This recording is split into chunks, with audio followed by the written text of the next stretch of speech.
বিসমিল্লাহির রহমানির রহিম। রমজান শেষ। এক মাস সংযম, এবাদাত আর তাকওয়ার প্রশিক্ষণ নিয়ে আমরা পৌঁছে গেছি আনন্দের দিন, ঈদুল ফিতর। ঈদ মানে শুধু নতুন পোশাক আর আনন্দ নয়, এটি কৃতজ্ঞতার প্রকাশ, সংযমের পুরস্কার এবং আত্মশুদ্ধির পরিপূর্ণতা। ঈদের আসল সৌন্দর্য তখনই ফুটে ওঠে যখন আমরা আমাদের আনন্দ অন্যদের সঙ্গে ভাগাভাগি করি। সাদাকাতুল ফিতর দিয়ে দরিদ্রদের সাহায্য করা আমাদের দায়িত্ব।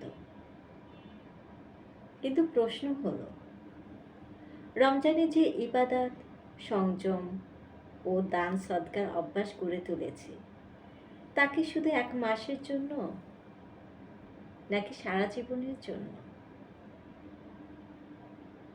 আসুন রমজানের শিক্ষা আমাদের জীবনে ধরে রাখি, নিয়মিত নামাজ পড়ি, কোরআনের সাথে সম্পর্ক রাখি, দান সদকার অভ্যাস গড়ে তুলি।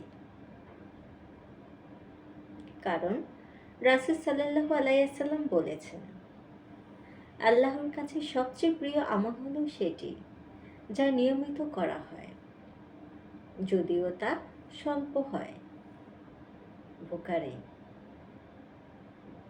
তাই আসুন রমজানের শিক্ষাকে সারা বছর ধরে রাখি, যেন আমাদের জীবন হয় সত্যিকার ঈদের মতো পবিত্র, পরিশুদ্ধ ও আনন্দময়।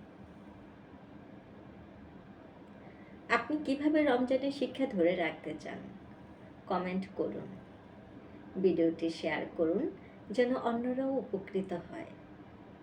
ধন্যবাদ।